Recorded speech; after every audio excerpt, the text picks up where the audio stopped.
Ya, estábamos hablando de las diferencias entre el diseño convencional y el diseño aislado.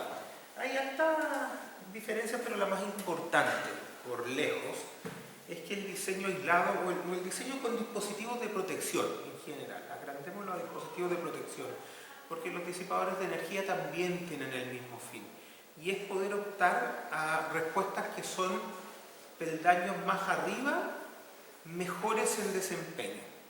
¿A qué me refiero con esto? A, primero, limitar o incluso eliminar el daño no estructural y también el daño estructural. Es posible con estos dispositivos llegar a esos niveles. Y estoy diciendo eso pensando en los eventos de diseño comunes, ¿cierto? Eventos de diseño que tienen un periodo de retorno medio de 475 años más o menos, ¿cierto? Para esos niveles, estas tecnologías nos permitirían tener respuestas esencialmente elásticas. Podríamos no quererlas totalmente elásticas, eso es cosa del diseño, pero podríamos llegar a eso. Con las tecnologías tradicionales nosotros estamos absolutamente obligados a aceptar daño. Aceptar daño controlado, daño que quizá sea reparable, pero daño al fin y al cabo, porque no podemos garantizar nada, ¿cierto? Una de las cosas que siempre se dice es que cuando uno hace un análisis de este tipo de dispositivos o con este tipo de dispositivos, la capacidad de predecir la respuesta frente a eventos sísmicos es mucho mejor.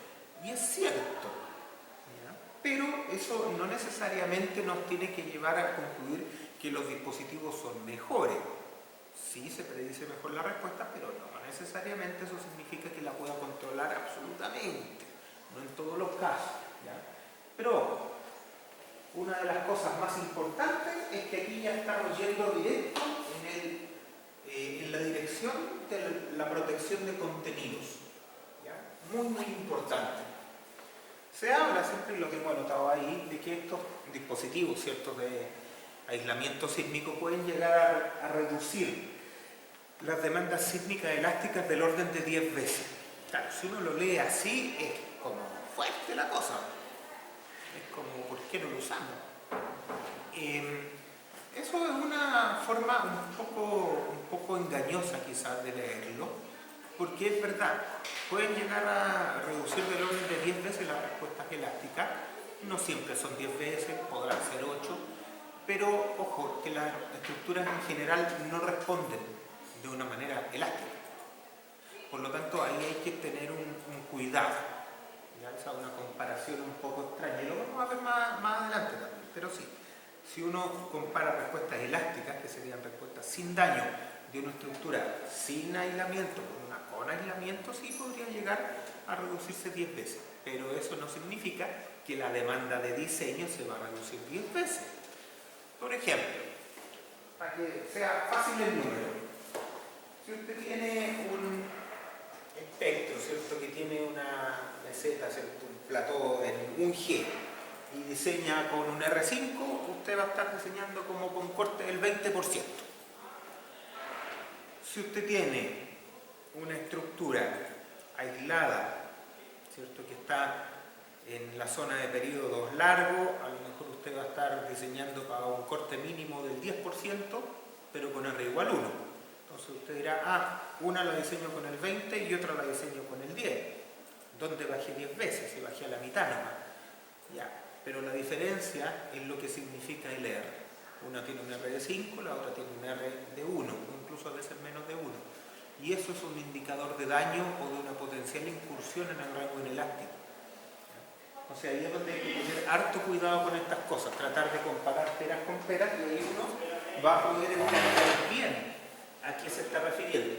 Esto vuelve nuevamente a lo que habíamos visto hace un rato, de decir, oye, pero esto es muy caro, ¿cuál es la conveniencia?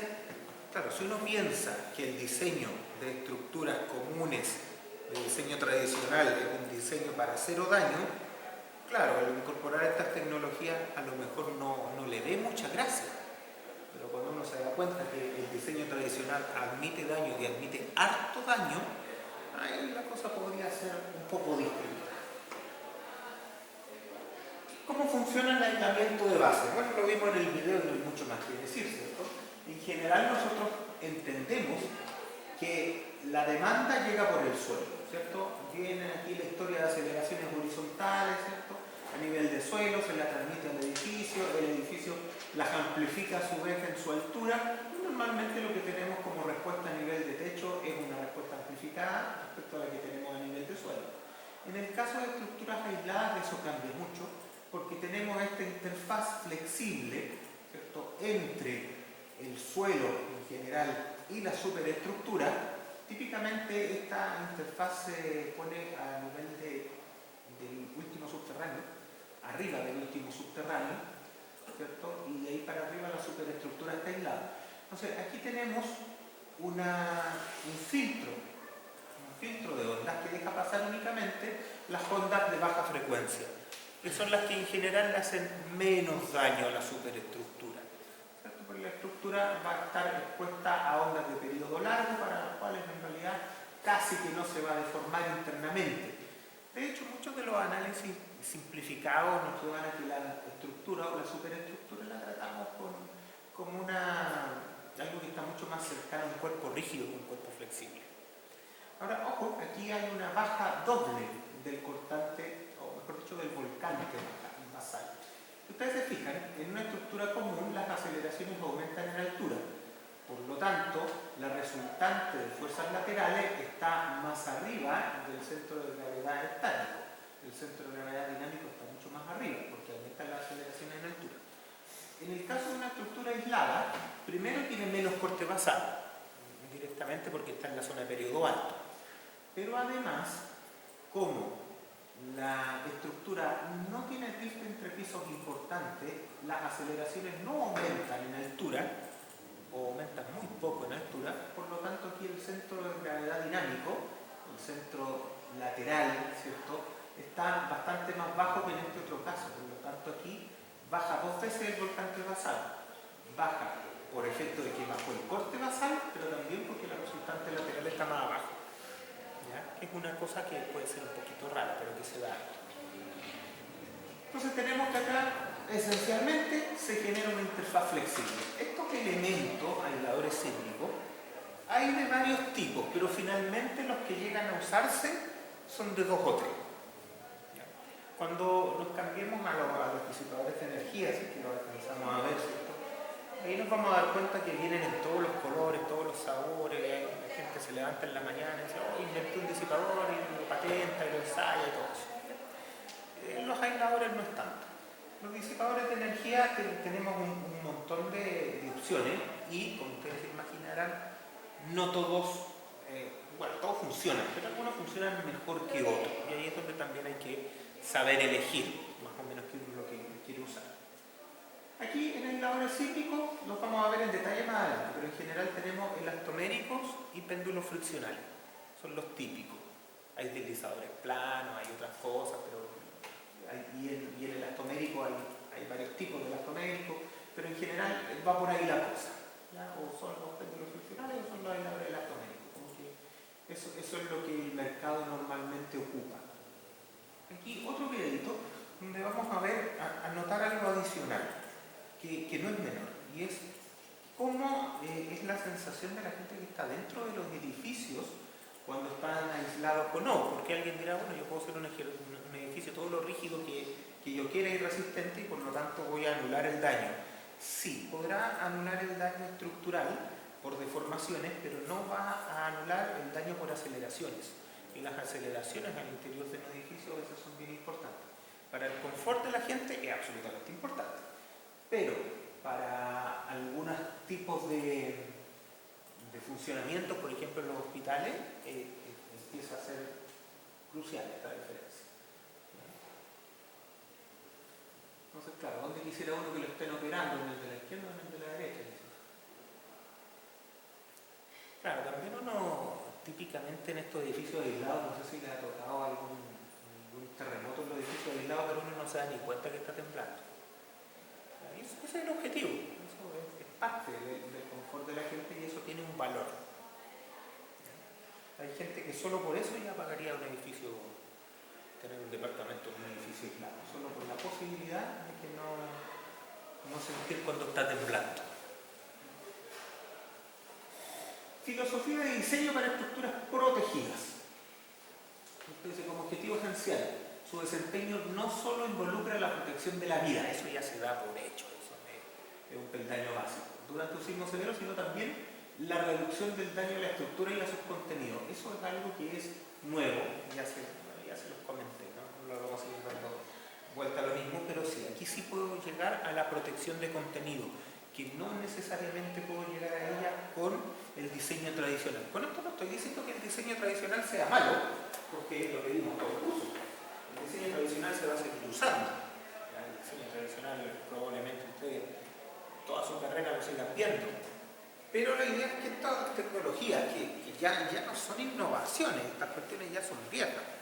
O sea, hace 20 años esta era innovación, hoy día ya es algo que debería ser un estándar, pero desgraciadamente no ha llegado a ser un estándar. Todavía se ve como un diseño especial, un diseño particular, y eso es lo que a veces hace que cueste incorporarlo en los proyectos.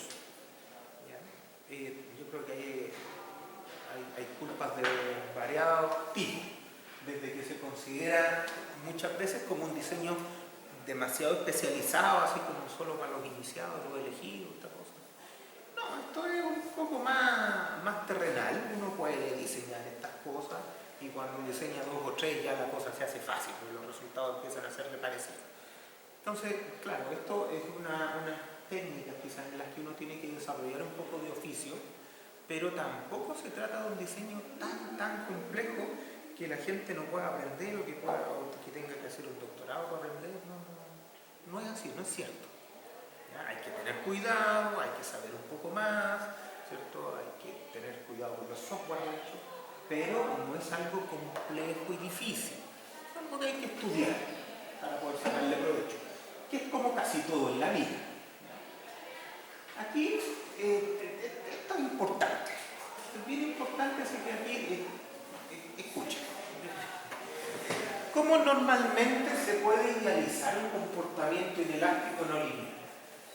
Como somos ingenieros siempre vamos a querer que la cosa sea fácil, ¿cierto? Nosotros no somos investigadores y en general lo que queremos es aplicación. Entonces la ingeniería típicamente se trata de eso, de aplicaciones, de cosas que funcionen y nos lleven a poder salir adelante con los proyectos. Nosotros, a diferencia de la investigación, ¿cierto? En física o matemática, la respuesta de no hay solución no nos sirve. Siempre tiene que haber soluciones y será la mejor que se pueda, con los recursos que hay. Entonces, para nosotros lo que nos interesa es la aplicación. Y muchas veces la aplicación va a exigir un sacrificio en rigurosidad y exactitud. Por no decir siempre. ¿Ya? Entonces, en ese sentido, siempre tenemos que ir en la dirección de a qué me sirve algo, cómo lo uso, cómo lo aplico. Eso tiene que estar siempre en la mesa. Cuando uno tiene un problema no lineal, la gran mayoría de las veces lo va a poder aproximar por una bilineal, en cierto rango, ¿cierto? Entonces ahí tenemos una bilineal. ¿Qué es una bilineal? Bueno, U tiene una rama original, lineal elástica, casi cualquier cosa lo tiene, y después tiene una segunda rama, también lineal, pero no es plástico perfecto, sino que tiene endurecimiento. Entonces tenemos aquí un comportamiento lineal elástico y después un comportamiento lineal inelástico con endurecimiento o con una rigidez residual. La verdad es que una amplia gama de materiales lo puedo aproximar por un comportamiento así, por lo menos en rangos pequeños. Siempre uno puede aproximar eso. Pero en particular, los aisladores elastoméricos se parecen muchísimo a este comportamiento, a una bilineal de ese tipo. Y no solo los aisladores elastoméricos, la PRB, lo que tenga plastificación de metales, se parece mucho a eso. Y entonces esto me empieza a dar una posibilidad súper importante, porque aquí yo digo, entonces siempre tengo que hacer modelos inelásticos complejos, modelar siempre el comportamiento inelástico de manera explícita para poder resolver el problema de los edificios aislados. Y la respuesta es no, lo puedo simplificar bastante. ¿Cuál es la manera de simplificar? lo que siempre usamos en estructuras, y es la linealización equivalente. La usamos siempre. La usamos para un montón de cosas, incluso cuando no sabemos que la estamos usando. Por ejemplo, si nosotros hacemos un análisis tiempo-historia con un comportamiento, con una constitutiva bilineal como la que tenemos ahí, claro, van a haber aceleraciones, ¿cierto? En principio pequeña, entonces se va a mover por aquí la cosa, después van a superar ese umbral y se va a meter para allá y va a descargar por acá, ¿cierto? Y va a tener un loop de este tipo, va a ser un montón de cuestiones. No sé si alcanza. No alcanza así. Va a tener un montón de cosas raras. Pero ¿qué pasa? A mí lo que me interesa para el diseño no es toda la historia de desplazamientos, toda la historia de esfuerzo. Me interesa el punto de control, que típicamente es el máximo desplazamiento. Pensemos que esto representa toda la interfaz de aislamiento, para que sea fácil. Todos los aisladores acoplados, sumo todo y hago una curva que represente todos los aisladores. Arriba está la estructura, abajo está el subterráneo y entre medio están los aisladores. Bien. Entonces por aquí va a pasar la fuerza y a mí me va a interesar para diseñar los aisladores el máximo desplazamiento que experimentaron, porque los aisladores se diseñan para desplazamiento. La fuerza es una consecuencia del desplazamiento. Entonces, lo que me interesa es tener el máximo desplazamiento. Pero ese máximo desplazamiento, claro, yo lo puedo sacar de la historia, de este análisis tiempo-historia, pero también lo podría sacar de otros lados. También podría hacer unas simplificaciones. Por ejemplo, si yo digo, mira, yo no quiero hacer un análisis tiempo-historia no lineal complejo, yo lo que quiero hacer en la oficina es un análisis modal espectral, porque es lo único que sé hacer y lo único que hace el software. ¿Ya? Entonces, ¿cómo lo hago? ¿Se puede? Se puede. Siempre se puede y en estos casos las respuestas son muy buenas. ¿Cómo lo hacemos? Primero, dándonos cuenta que lo que a mí me interesa es solamente el punto donde esta cosa controló. No me interesa lo demás. ¿Ya? No sé si puedo... Mejor puedo rayar acá. Ah, sí, está aquí un lado. Puedo rayar acá. Ahí, ya. Entonces, a mí lo que me interesa, ¿cierto? Es, por ejemplo, después de toda la historia, ¿cuál fue el desplazamiento máximo? Digamos que fue este. Porque sí. Digamos que fue eso. Ya. Entonces a mí me interesa que mi modelo lineal elástico pueda reproducir ese punto en particular. Y no otro. Porque ese es el punto de control para todo mi diseño. ¿Ya? Entonces, ¿cómo lo hago? Si mi modelo solo puede reproducir comportamiento lineal elástico, entonces lo que yo hago es tomar el origen y dibujar una línea recta hasta el punto de control. ¿Ya? Con esto yo voy a tener lo que se llama acá un K efectivo, un K equivalente, un K linealizado, como quieran llamarle, pero es una rigidez. Entonces yo podría tomar mi base aislada y asignarle esta rigidez. Ya no la rigidez inicial ni la rigidez por fluencia. Darle esta rigidez. Porque yo sé que si yo le doy esa rigidez, ¿cierto? Cuando alcance este desplazamiento, que está acá, ¿cierto? Cuando alcance este desplazamiento, voy a generar la fuerza real. La fuerza que generaría ese dispositivo en ese punto. ¿Ya? Lo repito. El comportamiento real es seguir esta línea, esta de acá y esta de allá. Pero a mí en realidad lo único que me importa es que en el punto de diseño, que es ese, cuando yo alcanzo el desplazamiento de diseño, también alcance la fuerza correcta. Porque la fuerza la necesito para el diseño de la superestructura. Y el desplazamiento lo necesito para el diseño del aislador. Entonces, si yo logro que mi modelo reproduzca este punto, entonces estoy bien. Y eso es la linealización equivalente. En lugar de tener elementos que tengan la constitutiva correcta, yo puedo tener elementos lineales elásticos y les pongo esta rigidez para que alcancen ese desplazamiento. Alguien dirá, ya, pero yo voy a hacer un modal espectral, que no es muy bueno. Entonces, lo más probable es que el desplazamiento no le achunte justo. ¿Y qué hago entonces? A lo mejor cuando hago mi modal espectral me va a salir ese desplazamiento. No hay ningún problema. Usted vuelve a linealizar. Y vuelve a linealizar, le va a salir otro K equivalente, ¿cierto? Y con ese otro K equivalente usted va a poder resolver. Esto con un par de iteraciones se resuelve. Alguien dirá, ya, pero es que aquí hay un supuesto básico y es que yo entré con un desplazamiento conocido y no lo conozco. Bueno, nuestra norma hoy día establece desplazamientos máximos en las distintas zonas para los distintos suelos, ya 27 y 45. Eso en la teoría no parece estar tan bueno, parece que no tenemos un punto en el que realmente los desplazamientos se estabilicen. Pero si fuera así, tendríamos el desplazamiento máximo y entramos ahí con el desplazamiento máximo y ya está. Pero supongamos que no es así, supongamos que no conocemos el desplazamiento.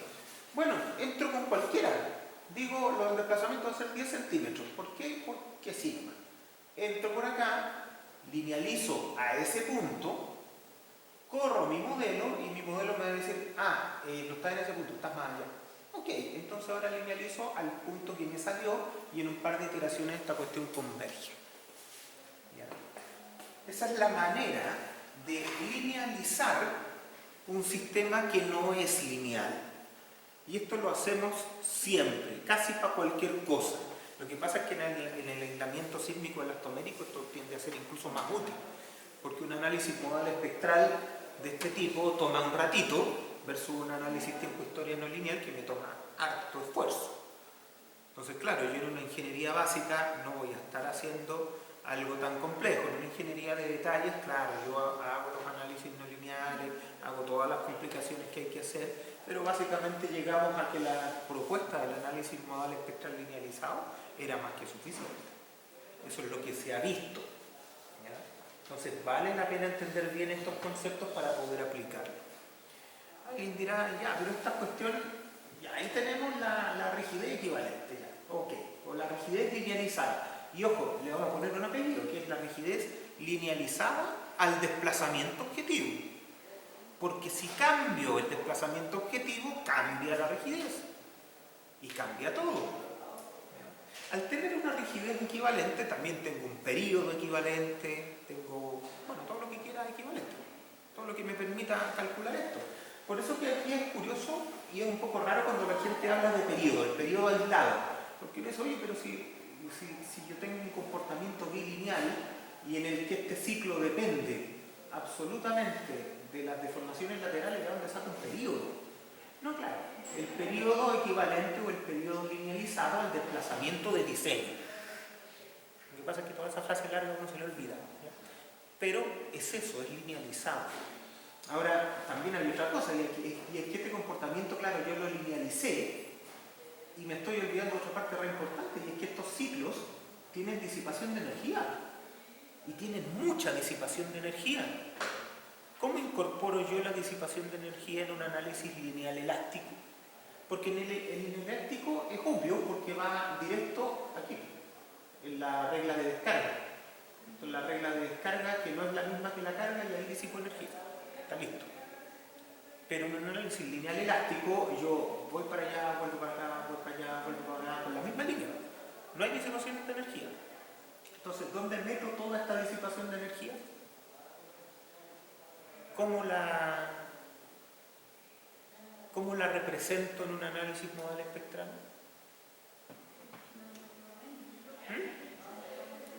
Con amortiguamiento. Esa es la respuesta. Con amortiguamiento. Yo aquí me doy cuenta, ¿cierto?, que para ese desplazamiento, el amortiguamiento que estoy logrando es, voy a inventar aquí, un 20%. Entonces tengo que representarlo de alguna manera. La manera es incorporarlo en el espectro que voy a ocupar.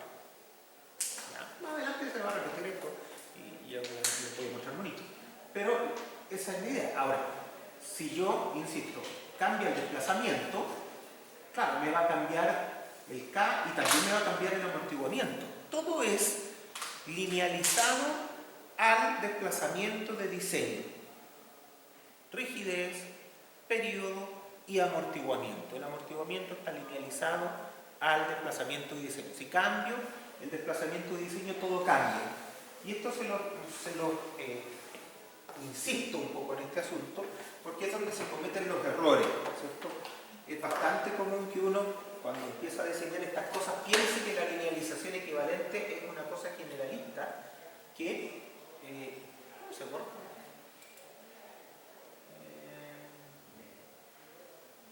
No sé cómo se borra.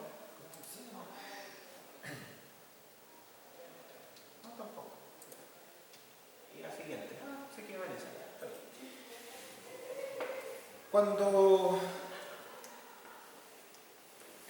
uno diseña, a veces se le olvida esta parte de que todas las linealizaciones de un sistema que es esencialmente lo lineal en su principio, se hacen para un objetivo. Claro, uno dice, hago el análisis modal espectral, entonces en todos los otros puntos el análisis está malo. Sí, pero está bueno en el punto de diseño, que es el único que me interesa. Ese es el objetivo de poder hacer un análisis modal espectral con una linealización, porque es muy fácil. Aquí vamos a ver deformaciones laterales de los aisladores elastoméricos. Deformaciones del orden del 400%, están ensayándose acá. 400% a nivel de deformaciones de corte en la goma. 400% significa que se deforma 4 veces más para el lado que la altura de goma. Ese es el nivel de deformaciones que estas cosas pueden aguantar sin mayor problema. No llegamos a esos niveles, pero podrían. Estas cosas tienen una capacidad de deformación súper grande. Los aisladores elastoméricos, a diferencia de los aisladores de péndulo friccional, pueden tolerar deformaciones más grandes que las de diseño. Los péndulos friccionales tienen un borde que limita el desplazamiento lateral por si los desplazamientos fueran a ser más grandes. Entonces hay que tener harto cuidado con ese tipo de cosas. Espectro. Nosotros sabemos que el aislamiento sísmico, por tema de flexibilización de la base, nos manda de un periodo chico a un periodo grande. Ese es el objetivo inicial, aumentar el periodo. Por lo tanto, nos manda de acá para allá. Pero además, nos manda de acá para abajo, al aumentar el amortiguamiento. Y el amortiguamiento que entrega no es poco, ¿ya? El aislamiento sísmico puede entregar amortiguamiento, bueno, en la teoría puede entregar amortiguamiento infinito, el 100%, eso no pasa, ¿ya? En la vida real, los amortiguamientos a los que uno puede llegar son del orden del 30%, ¿ya? Eso es mucho, un 30% de amortiguamiento es mucho. Ahora, de manera fácil, uno llega al 20% sin problema, o sea, un 20% está pero regalado. Es fácil llegar a un 20%, llegar a un 30% hay que esforzarse un poquito, no es tan difícil, pero uno puede llegar. Pero para que ustedes se hagan una idea, un amortiguamiento de un 20% significa casi bajar a la mitad la respuesta elástica. O sea, si se estaba deformando 20 centímetros, ahora tengo 10. Es un montón ese 20%. Es harto. Para que se hagan más o menos una idea de cuánto tenemos en ese nivel, ¿ya? Entonces, claro, si yo lo miro desde el punto de vista de las aceleraciones, yo digo, yo estaba por acá arriba y ahora estoy por acá abajo. Y si lo veo desde el punto de vista de las deformaciones, lo puedo ver así, ¿cierto? Yo estaba aquí, como los periodos crecieron, los periodos aislados, linealizados para esa dirección, ¿cierto? Crecieron. Entonces, yo me voy para allá, pero dado que tengo harto amortiguamiento, vuelvo a bajar en esta dirección. Entonces, esto es lo que nos permite que, además de dar una flexibilización, que per se la flexibilización nos conduce a tener deformaciones más grandes, también puedo incorporar amortiguamiento que me hace recuperar esas deformaciones más grandes. No es el objetivo llegar a decir, oye, un edificio aislado se deforma menos que uno no aislado. No es tan así. Pero sí el saber que esto no significa que las deformaciones se descontrolan. ¿Ya? No es así, las deformaciones pueden seguir estando bastante controladas. O sea, si yo tengo deformaciones en zona 3, elementos aislados del orden de 10 centímetros, 15 centímetros, son bastante controlables. Es algo que no va a generar un problema muy grande. ¿Ya? No es como tener 30 centímetros de desplazamiento, que eso es difícil de acomodar. Entonces, este adicional no es para nada despreciable. ¿Ya? El amortiguamiento que se incluye en los sistemas de aislación. Siempre se puede poner amortiguamiento externo adicional mediante disipadores de energía, amortiguadores, se puede poner. Pero típicamente el amortiguamiento que ya entrega el dispositivo aislador elastomérico o con péndulo friccional, esos amortiguamientos ya tienden a ser suficientemente buenos, suficientemente grandes, ¿ya? Como para no necesitar algo adicional. ¿Qué tenemos nosotros en los diseños más comunes, ¿cierto? Normalmente tenemos que hay un espectro elástico de diseño y nosotros reducimos esa respuesta esperada elástica a este otro nivel, a una respuesta que representa el comportamiento inelástico o teórico por lo menos. Ya, esta bajada que tenemos acá, que la hacemos con el factor R, en general tiene un costo bien importante que es el daño estructural. Nosotros sabemos que el R completo tiene dos partes. Tiene una parte que viene de la sobreresistencia y otra parte que viene de la ductilidad. No todo es ductilidad. La parte de la sobreresistencia en realidad no implica daño, aunque es un poco incierto cuánto viene de la sobreresistencia. Pero la parte que viene de la ductilidad, esa viene con daño. Esa es capacidad de deformación más allá del rango elástico y eso significa daño estructural. ¿Ya? Bajos niveles de amortiguamiento, sí, en general nosotros tenemos bajos niveles de amortiguamiento en esto, pero tenemos capacidad de disipación de energía más allá del rango elástico. ¿Ya? Incertidumbre en el comportamiento, sí, predecir la respuesta de una estructuración tradicional es casi imposible, directamente. Nosotros ahí tenemos que reconocer falencias del sistema, falencias de cómo funciona esto, ¿cierto? Cuando el cliente dice, oye, ¿con qué programa lo simula usted? Me ha pasado un par de veces. La respuesta es con ninguno, porque nosotros no hacemos simulación. En general nosotros lo que hacemos es diseño estructural prescriptivo, que es tan simple como ocupar software para ayudarnos a moler números, pero tomando los requisitos prescriptivos que nos dan los códigos de diseño, para un diseño totalmente simplificado. No hay simulaciones en nuestro caso. Ya una simulación es algo más parecido a tratar de representar la realidad y a través de análisis numéricos poder predecir lo que va a pasar a futuro, ¿cierto? A los investigadores normalmente se van para ese lado tratando de simular. Nosotros los ingenieros de oficina no podemos estar más lejos de eso. ¿Ya? Nosotros solo hacemos análisis prescriptivo, que básicamente es cumplir los requisitos que las normas nos establecen para poder optar a esos objetivos de desempeño que esas mismas normas nos proponen si es que cumplimos. ¿Ya? Pero eso es todo. ¿Ya? Cuando alguien dice, no, mira, es que de acuerdo a mi análisis profundo, esto pasa también, entonces este edificio se va a deformar 10 centímetros. No, eso no pasa. Usted tiene la certeza de que si todos sus mejores análisis le dieron 10 centímetros, entonces no van a sentir. Eso es absolutamente seguro. Podrá ser más, podrá ser menos. Usted podrá tener una idea del orden de magnitud, más o menos. ¿Ya? Pero pensar que eso realmente se va a deformar lo que usted está pudiendo resolver en su software de análisis, no he cachado nada en el curso. ¿Ya? Entonces, no. Vamos a tener una idea, vamos a tener un algo. Y ese algo parece ser suficiente para poder diseñar. Ojo, diseño es toma de decisiones. ¿Ya? A partir de toda la información que yo tengo, esencialmente numérica. Pero el número que yo saco no es la decisión per se. ¿Ya? Cuidado con esas diferencias. Aquí tenemos un ejercicio real, ¿cierto? De la integración de un registro, ¿cierto? Y sale, para un 5% me sale la línea azulita, para un 20% sale la línea roja. Entonces, básicamente, ¿qué tenemos? Un edificio convencional que estaba acá en su respuesta elástica, Pasó primero con el aislamiento, pasó de este periodo a este otro periodo, y con el amortiguamiento adicional pasó de aquí para allá.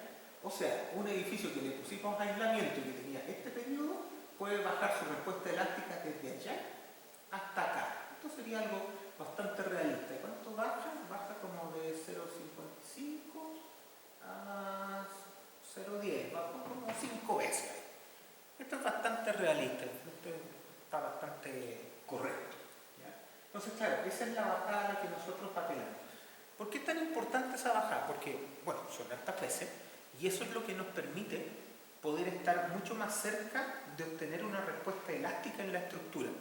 Insisto, no es necesario que la respuesta sea totalmente elástica en la estructura. De todas maneras va a ser una respuesta de menor demanda. Lo que a veces se dice es, mira, yo le voy a poner aislamiento, pero quiero mantener el mismo R de la estructura. Simplemente que van a ser más chicas las demandas.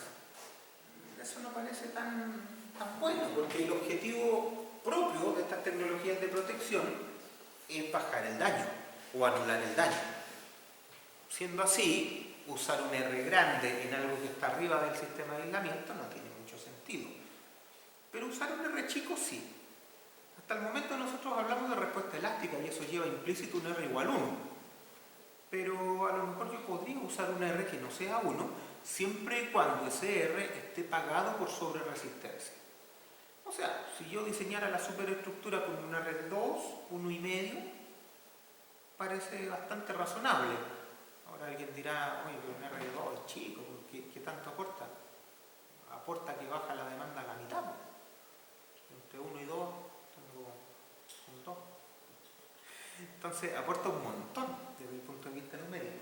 Entonces, claro, se acepta normalmente que las estructuras que están sobre aislamiento sísmico tengan R bajitos, pero que tengan R. ¿Ya? Tengan un R, en general anda por ahí por el 2. Pero es raro tener más que eso. ¿Ya? Nuestra norma 2745, que es para edificios aislados, no es para estructuras industriales, aunque sacamos mucho de ahí para poder validar estructuras industriales. Esa en general tiene una tabla con R y los R tienden a 2 para edificios comunes, digamos, edificios normales. Ahora, bajo la interfaz de aislamiento, ¿cierto? Para la subestructura, ahí normalmente se acepta que los R deberían ser más chicos que arriba. Ahí ojalá fuera 1. En la edición actual de la norma creo que tienen un 1,5. ¿Ya? Y eso es porque se cuida mucho más la subestructura, que es así, está expuesta de alguna manera a las demandas que sí vienen desde el suelo. ¿Ya? Se cuida más que la superestructura. Ahora, no sé si al final tiene tanto sentido, porque si el sistema de aislamiento falla todo el edificio, y eso está bien, porque es parte del diseño del edificio. ¿Ya? Uno no puede diseñar un edificio aislado pensando en, oye, voy a además diseñarlo de manera que si el aislamiento falla, igual el edificio no falle. No, es una lesera, no llegamos a ninguna parte con eso. Entonces hay que depender de los sistemas de protección. Si yo elegí usarlo, tengo que depender de ellos, porque las diferencias son muy grandes. ¿Ya? Cuando ya me meto en sistemas de disipación de energía, ahí hay una diferencia, porque como esencialmente me sirven para controlar deformaciones, yo podría considerarlo una mejora más allá de lo necesario. Por ejemplo, y esto lo vamos a ver cuando veamos la disipación de energía, pero por ejemplo lo que pasó en el edificio Titanium, que tiene disipadores de energía. La idea ahí original es que los disipadores de energía van más allá de la norma. ¿Qué quiere decir eso? Que el edificio pasa norma sin requerir los disipadores.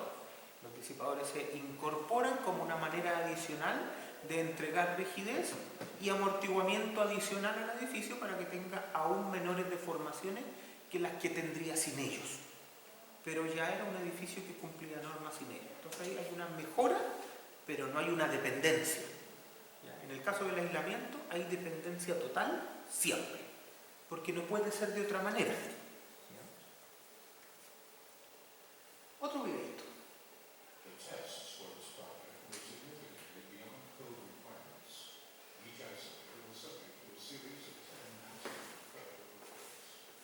Maximum average corner displacement obtained from the 7-time history analyses deslizador.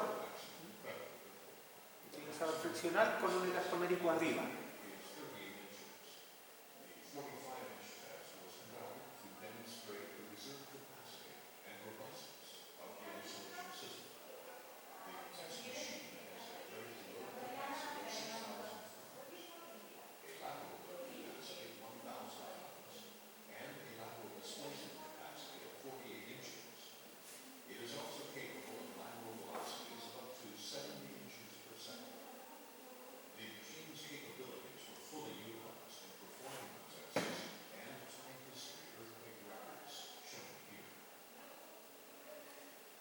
Aquí alguien podría pensar, ¿y para qué le ponen un deslizador abajo a esta cuestión?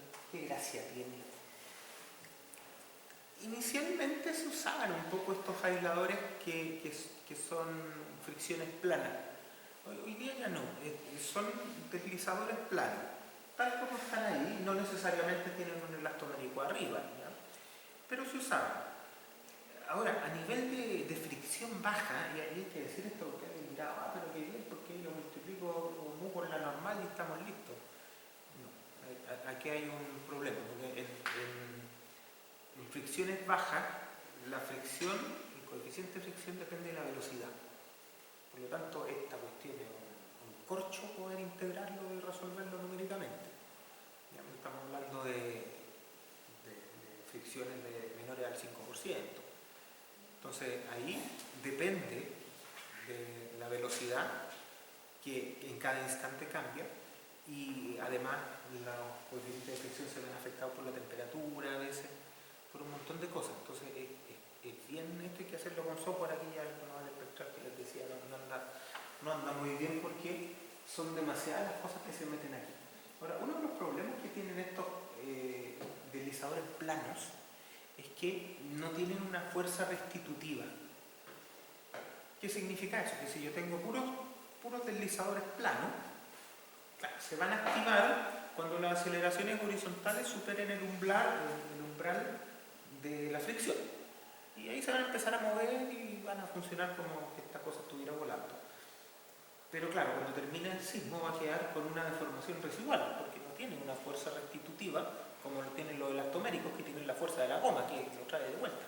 Entonces, ahora tampoco es que el edificio quede 3 cuadras más allá, el edificio queda un par de centímetros más allá y a veces es necesario gatearlo para posicionarlo nuevamente. Ahora, eso ya no se usa solo, ¿cierto? Cuando uno va a usar deslizadores planos, normalmente lo usa en serie con otro tipo de dispositivos que sí provean una fuerza autocentrante, como son los elastoméricos y los péndulos friccionales. ¿Ya? Entonces esto así solito como que no son la mejor opción.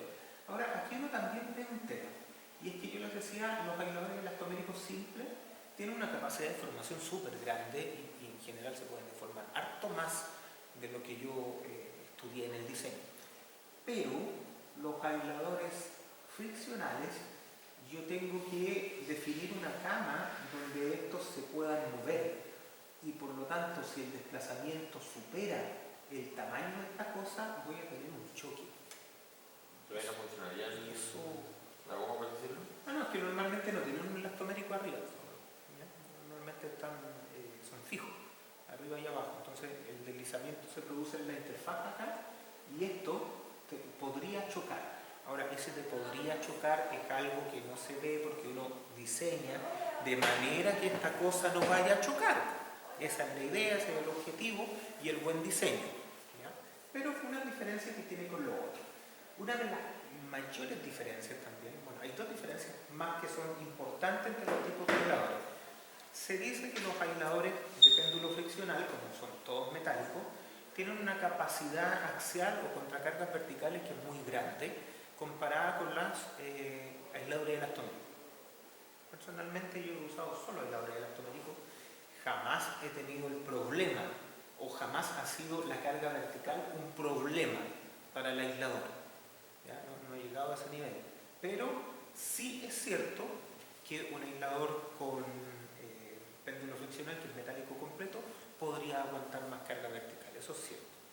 ¿Ya? Y en el comportamiento tienen una diferencia que es bien grande, y es que el péndulo friccional, y vamos a ver más adelante un monito del péndulo friccional, básicamente es como este aislador, pero tiene una curvatura. Tiene una cama abajo que no es plana, sino que es esférica. ¿De qué se trata eso? Que claro, como arriba tiene una lenteja que se pasea por ahí y sube y baja y va para todos lados, ¿cierto? La gravedad es lo que hace que esta cosa tenga su fuerza restitutiva hacia abajo. ¿Ya? Solo por la existencia de la gravedad, esta cosa, claro, desliza hacia el lado, pero después vuelve a su punto inicial porque la gravedad va para abajo. Entonces, el período de estos aisladores depende del radio de curvatura y de nada más. Por eso se le llaman péndulos, porque el período de un péndulo también depende del largo del cable, ¿no? En el caso del péndulo friccional, depende del radio. Con eso también ya me empiezo a dar cuenta que cuando uso péndulos friccionales tengo que poner el mismo radio en todas las patas, porque si no esta cuestión va a tener distintos periodos. Una de las gracias grandes que tienen estos péndulos friccionales es que como todas las patas tienen más o menos el mismo radio, tienen el mismo periodo, no hay problemas de torsión, no se producen torsiones. Entonces el edificio es muy estable desde ese punto de vista. Ahora tampoco es que las torsiones sean algo tan relevante en línea general. Uno de los problemas que pueden tener los aisladores de péndulo friccional es que para alguna condición de diseño se traccionan. ¿Ya? Los aisladores elastoméricos en general están con perno abajo, perno arriba y se pueden traccionar. Tienen capacidad en tracción. En general no se ocupa y por lo menos yo trato de que no se traccionen jamás. Pero tienen capacidad en tracción. Los péndulos friccionales no. Y ahí hay que tener cuidado, porque si el péndulo friccional se levanta y se pierde la lenteja, se pierde el aislador y todo se da la punta al cerro. Ahora, el diseño también prevé que eso no vaya a pasar, ¿ya? Pero tienen sus detalles. Tipos de aisladores, aquí vamos a ver los monitos, ¿cierto? Los más importantes. Los primeros, los elastoméricos, LDR, que es goma de bajo amortiguamiento por su sigla en inglés, y HDR, que es goma de alto amortiguamiento por sus siglas en inglés. ¿Cuál es la diferencia? Solo de vista, absolutamente ninguna. Yo no sé si la goma es de alto amortiguamiento o bajo amortiguamiento hasta que la ensayo. Ahora, ¿qué es bajo amortiguamiento? 5 o 7%. ¿Qué es alto amortiguamiento? Bueno, 15%, puede ser fácil. Ahora, ¿cómo son estos aisladores elastoméricos? Básicamente es capa de goma, capa de acero, capa de goma, capa de acero. Esos son un sanguchito de goma. Eso es lo que hace es que lateralmente tengan mucha flexibilidad, pero verticalmente puedan alcanzar rigideces que son muy altas, comparables con hormigones. Por eso que aquí hay que tener harto cuidado cuando se dice por ahí que los aisladores elastoméricos son malos porque en la dirección vertical son flexibles, entonces se pueden acoplar con el edificio y causan aumentos de deformaciones verticales por resonancia. En realidad es posible, pero eso es un error de cálculo, es un error de diseño, no tiene que ver con la tecnología. En general los códigos piden que la frecuencia vertical del edificio aislado sea más exigente que los 9 Hz típicos. ¿Ya? Y cuando uno ya tiene frecuencias superiores a 9 Hz, ya no hay posibilidad de acople con esos aisladores. Y esas rigideces verticales se pueden lograr sin ningún problema. ¿Ya? Entonces, ojo, ¿es posible que la dirección vertical sea flexible? Es posible que no sea suficientemente rígida, pero eso es un error de diseño. No tiene que ver con la tecnología. No es que el aislador per se sea flexible en la dirección vertical. No lo es. ¿Ya? Entonces, cuidado con esa parte. Lateralmente, el hecho de poner estas láminas de goma, que son estribos de confinamiento de la goma, ¿ya? Eso hace que la rigidez lateral del aislador no se vea afectada, pero la rigidez vertical sí. Se lo voy a explicar en unos minutos más. Si estos son los aisladores de goma, entonces, ¿cuáles son los siguientes? Bueno, está el LRB, que es el aislador elastomérico, pero tiene un corazón de plomo. Esa es la única diferencia, única pero gigante. Porque ese cilindro de plomo que tiene al medio trabaja en corte. Y el plomo, ¿cierto?, tiene una curva, tensión-deformación, que hace que esta cosa fluya inmediatamente. O sea, esta cosa con pequeñas deformaciones ya está fluyendo y disipando energía. Para eso se le pone ese corazón de plomo. ¿Ya? O sea, aquí yo puedo usar goma de alto amortiguamiento, pero el amortiguamiento importante viene del corazón de plomo. ¿Ya? Y como plastifica rápidamente, no da rigidez, da solo amortiguamiento. Entonces, claro, un aislador elastomérico con corazón de plomo tiende a proveer un amortiguamiento notablemente más grande que un aislador elastomérico sin el corazón de plomo. Uno podría usar estas gomas de alto amortiguamiento, pero en general se prefiere tener un corazón de plomo. ¿Qué otro tipo de aisladores? Aquí está un péndulo friccional. Esa es la forma que tiene un péndulo friccional. Si se fijan, ¿cierto? Acá está esta parte que es cóncava y esto tiene un radio que es conocido, y ese radio es el que entrega el período del edificio. De ahí lo saco. ¿Ya? Claro, con ese período ya tengo los desplazamientos de diseño y todas las cosas. Entonces estas cosas pueden ser re grandes. Por ejemplo, ahí hay una persona adentro de un aislador. ¿Se fijan? Entonces, bueno, es una exageración porque no necesitan ser tan grandes, pero sí tienden a ser grandes. Ahora, eso que hay ahí, ¿cierto? Que tiene un nombre más técnico, pero es lo que le llaman la lenteja, ¿cierto? Porque tiene forma de lenteja y claro, si esta cosa se levanta, es posible que esto se salga en el deslizador y ahí tenemos muchos problemas. Ahí esto también colapsa. Ahora, ¿cuál es la posibilidad de que eso pase? Como un buen diseño, como que no. O sea, siempre es posible, pero es poco probable, muy poco probable. Hoy día ya se están usando deslizadores péndulos friccionales con más de una superficie de deslizamiento. Se están usando con una segunda por arriba e incluso una tercera. ¿Qué gracia podría tener eso? Bueno, que aquí la capacidad de deformación lateral, ¿cierto? Es como desde el centro hasta el borde. Y esa es, y listo. Y si necesito más, va a chocar y esta cosa no va a funcionar. Ahora, si yo tengo una doble deslizador, si deslizo por arriba también, entonces voy a tener el doble de capacidad de deformación lateral. Y con eso esta cosa va mejorando y va creciendo. O sea, va creciendo la posibilidad de usarlo.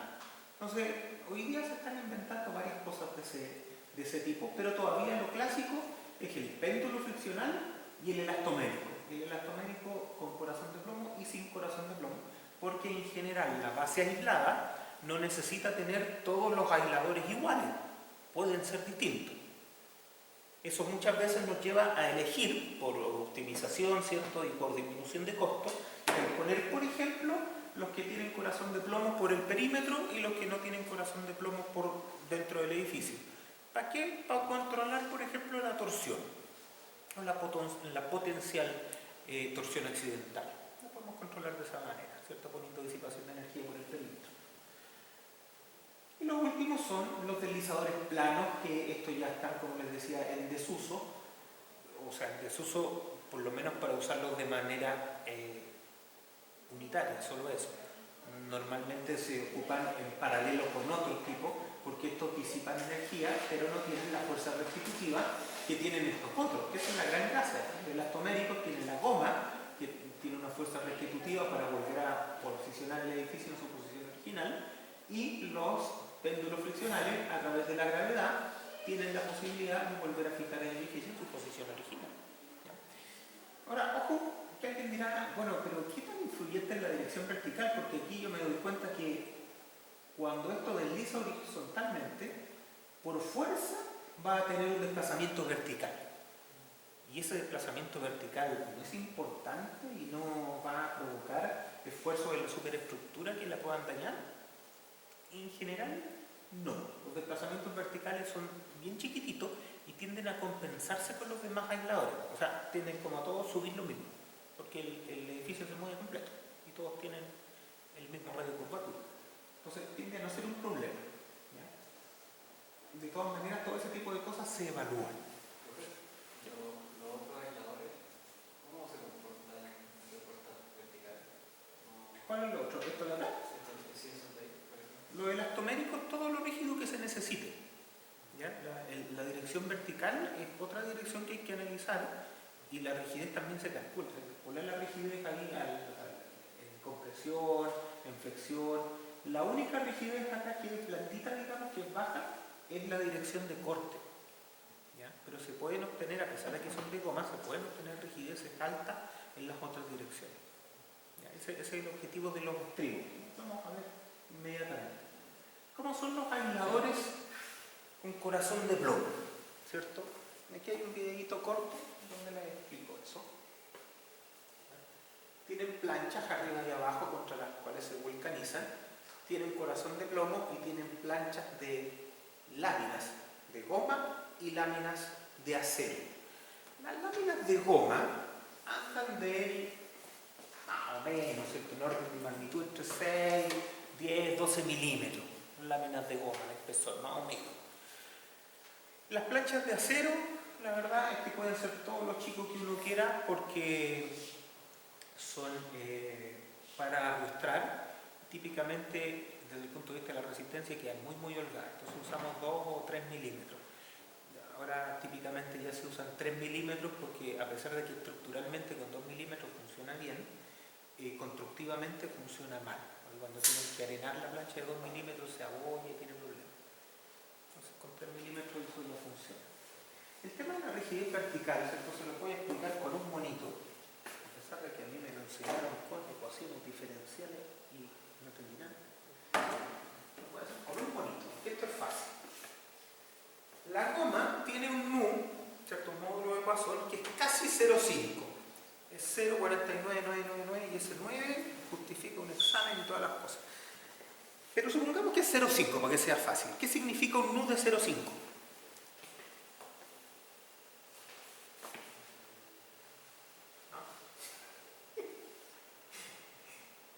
Bueno, un nu de 0,5 significa que esto se deforma sin perder volumen. Eso es un nu de 0,5. ¿Qué significa? Que si yo tengo un aislador elastomérico acá, pura goma, supongamos que tiene planchita arriba, planchita abajo, y yo lo comprimo. Entonces esta cosa va a bajar acá, y todo el volumen que bajó de arriba, yo lo voy a recuperar acá, por el efecto de embarreramiento. Eso significa un nu de 0,5. Fácil, ¿cierto? Entonces esta cosa la comprimo, como es goma, baja harto. Pero todo el volumen que tengo perdido arriba, lo recupero por el lado. Fácil. Pero ahora, si yo tengo el mismo problema, esto planchita por arriba, planchita por abajo, esas planchas bases para que esto se reparta, pero ahora yo le pongo una plancha de acero a la mitad, esa plancha de 2 milímetros, a la goma. ¿Qué va a pasar? Ahora, nuevamente esta cosa se va a bajar, pero va a bajar menos. Va a bajar, a lo mejor está por ahí, la otra plancha va a bajar hasta por ahí, ¿cierto? Porque ahora el efecto de embarrelamiento está en 2 sectores. Y estos volúmenes tienden a ser más chicos que ese. Intuitivamente, ¿cierto? En el límite, si yo pongo muchas planchitas y evito este efecto de embarrelamiento, lo arrastro, la verdad es que el volumen que se me va a empezar a salir por el lado tiende a cero. Y si tiende a cero lo que se sale por el lado, tiende a cero lo que baja por arriba, casi independiente de la carga que yo tenga. Y por eso que esta cosa puede alcanzar rigideces en la dirección vertical que son comparables con los pedestales de hormigón sin ningún problema. Entonces, este efecto, que aquí uno lo ve en 2 segundos, yo lo aprendí como en 3 clases con ecuaciones diferenciales, nunca lo vi. Pero esto, básicamente, ¿cierto? Es el efecto sanguchito y pan, no tiene mucha ciencia. ¿Ya? Si usted aprieta la cuestión se sale por el lado, si no se puede salir por el lado, entonces no baja, listo. No hay muchas más cosas que hacer. Bueno, después uno tiene que diseñar, pero el efecto es ese. ¿Ya? Entonces, claro, si yo tengo láminas de goma, ahora esa altura de goma, no sé, si necesito 20 centímetros de goma, los 20 centímetros de goma lo puedo lograr con un pedazo de goma de 20 centímetros, con 20 planchas de 10 milímetros, o con 40 de 5 milímetros y puedo ir viendo. Lateralmente eso me va a dar la misma rigidez, porque no estoy interviniendo. Si ustedes se fijan, las planchas de acero van perfectamente horizontales, por lo tanto yo no estoy interviniendo la deformación de corte de esas láminas de acero. Por lo tanto, en la dirección horizontal eso sigue teniendo la misma rigidez, que depende de la altura de goma. Lo que sí estoy interviniendo es la rigidez en el sentido vertical y la rigidez en el sentido flexural. Esa sí la estoy interviniendo. Mientras las láminas de goma son más delgadas, más rígido en la dirección vertical y en la dirección flexural. Pero en la dirección de corte horizontal no he cambiado nada, porque esa rigidez únicamente depende de la altura total de goma. Aquí empiezan a aparecer conceptos, pero que ya son más finos, que es la altura total del aislador, la altura de goma, no son lo mismo. En la altura de goma le tengo que descontar, ¿cierto?, todas las planchitas de acero que tengo ahí. Eso es, pues. Es así de fácil el tema de la rigidez vertical. Ahora, evidentemente, eso se calcula. Por eso les digo que si uno está pensando en que los aisladores son estándar, ahí hay un problema. Esto no es que yo vaya al home center y diga, deme 2 aisladores del 4. No funciona. Esto hay que diseñarlo desde las láminas de goma, desde el compuesto de goma que uno está ocupando. Los distintos proveedores tienen distintas calidades de goma. Esta goma, la mejor goma es la goma natural, ¿cierto? Pero también hay elastómeros artificiales que pueden funcionar bastante bien. ¿Es posible o se permite implementar aisladores para edificios que ya están construidos? Sí, absolutamente, ningún problema. O sea, básicamente lo que se hace es cortar el edificio, levantar el edificio, poner los aisladores y poner el edificio. Aunque no venga con el diseño. Que eso es caro. No digo que sea conveniente, pero de poder se puede. Vamos a ver algunos ejemplos más adelante. ¿Ya? O sea, como idea, económicamente es mala, pero se ha hecho varias veces en edificaciones patrimoniales. Porque se trata de cuidar algo que se supone que tiene un valor que es mucho mayor. Entonces ahí sí, a veces no hay opción.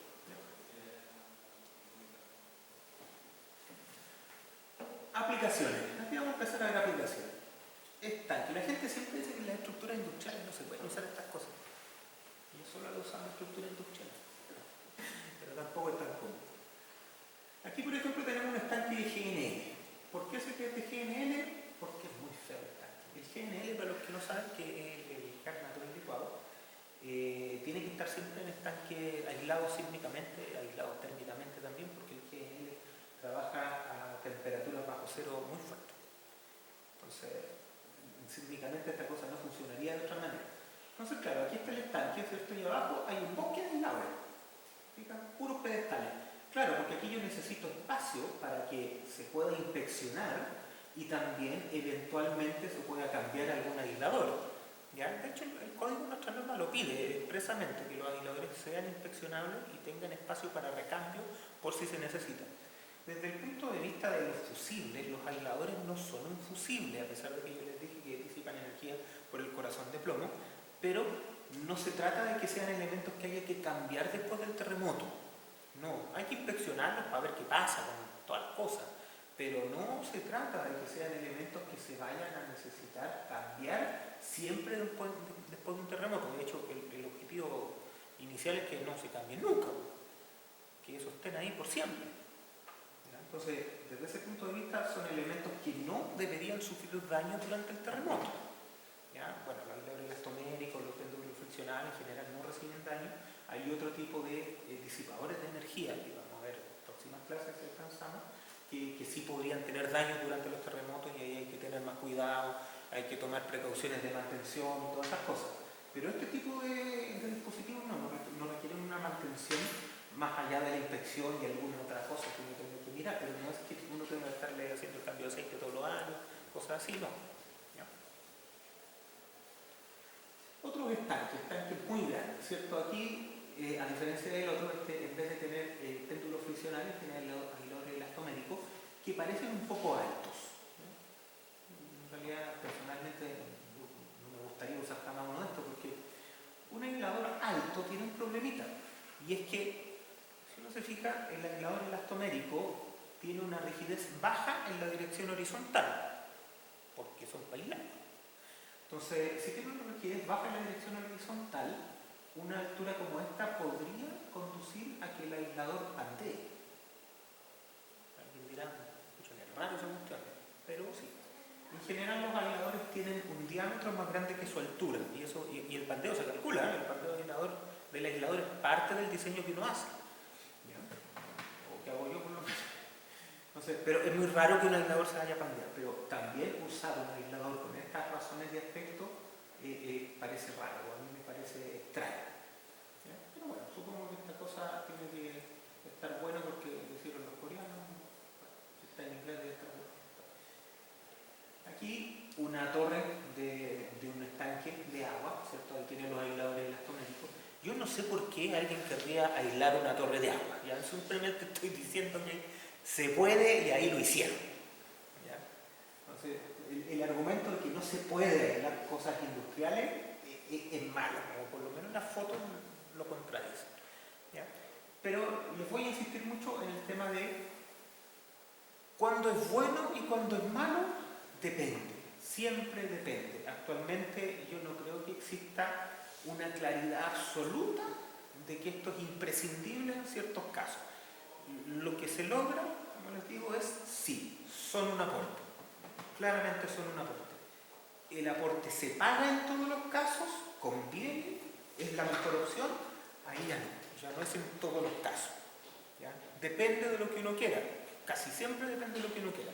Si usted va a reducir las deformaciones de entrepiso y ese es su objetivo primordial y los disipadores de energía lo ayudan a eso, entonces se paga. Pero si usted dice ya las deformaciones de entrepiso ya estaban suficientemente controladas, por lo tanto esta ganancia adicional yo no la necesito, entonces no.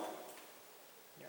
Entonces siempre hay un aporte, pero que ese aporte sea bueno para usted depende del proyecto en particular. ¿Ya? Plataformas petroleras, ¿cierto? Ahí aparecen siempre estos aisladores de péndulo friccional que son gigantescos, son muy grandes estas leceras, ¿ya? Y me lo voy a saltar. Aquí ya empezamos con otras cosas que son más conocidas, ¿cierto? Por ejemplo, aquí está el Aeropuerto Internacional de San Francisco, que tiene un bosque de aislador, puro aislador de péndulo friccional, ahí está. Y aquí incluso, ¿cierto? El City Hall de Los Ángeles, que tiene aquí otra cosa. Esa otra cosa que se ve rara es un disipador de energía que está trabajando en paralelo con el aislador elastomérico. Este disipador de energía, por la forma que tiene, probablemente debe ser un disipador tipo Taylor, que son disipadores que trabajan con aceites. Con una suspensión, ¿no? ¿Perdón? Como una suspensión, un amortiguador de... Sí, es parecido.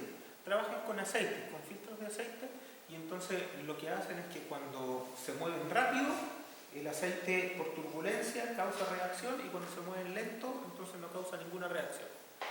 Entonces funcionan solo para el sismo y para otras condiciones no hacen ningún tipo. ¿Qué tema tienen? Bueno, la gente que se dedica a los disipadores y aisladores piensa distinto que yo y eso hay que decirlo.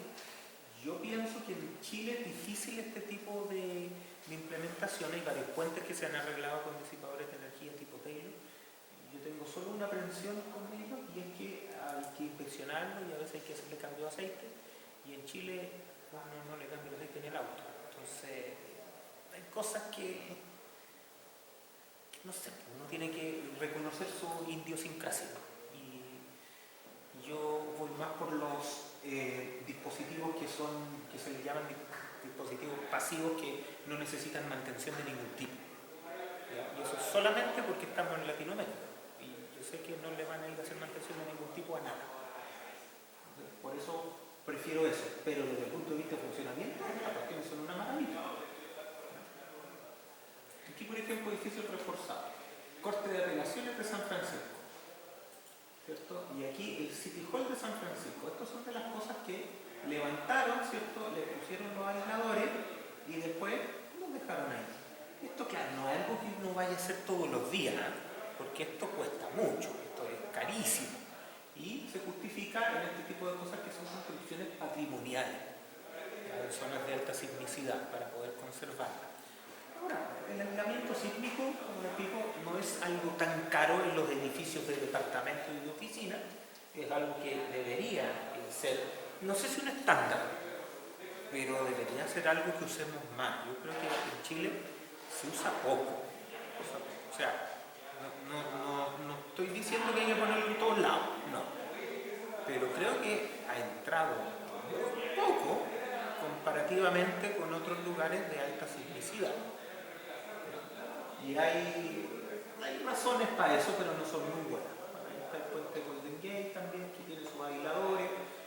No se trata de que los aisladores funcionen como que el edificio esté en el aire, como que uno vaya caminando y sienta que anda en esponja, no funcionan así.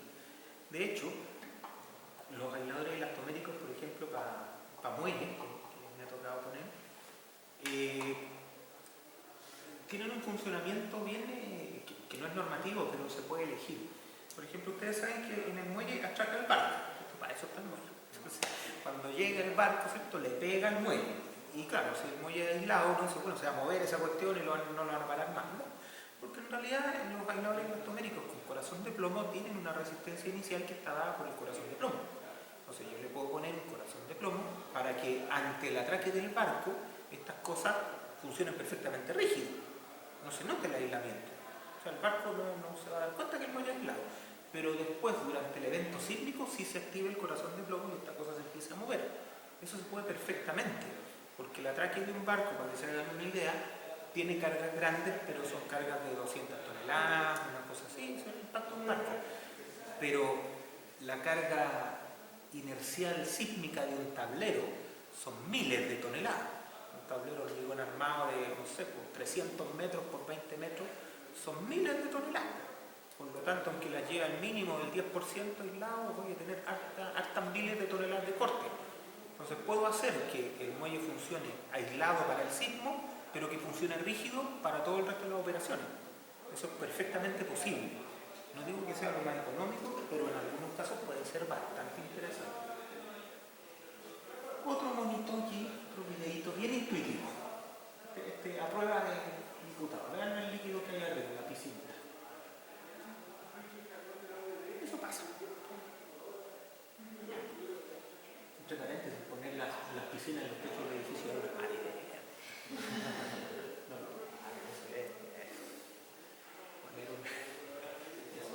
Hay gente que dice que no, que sirven como disipadores de energía ALS, pero no sirve.